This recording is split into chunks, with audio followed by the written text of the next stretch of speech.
खरं म्हणजे तुमचे वडील तुम्हाला कधी रागवायचे का?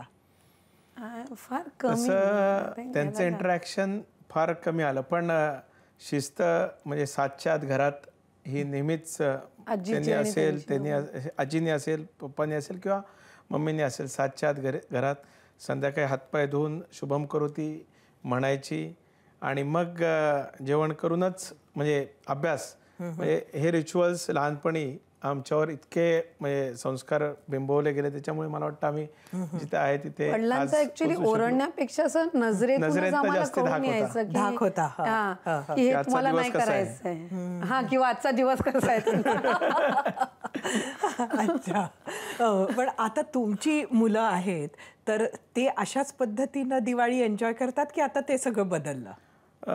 नाही म्हटलं तरी थोडं बदललंय, पण जे मी अनुभवू शकलो नाही म्हणजे माझ्या बालपणामध्ये ते त्यांना देण्याचा मी निश्चितच प्रयत्न करतो.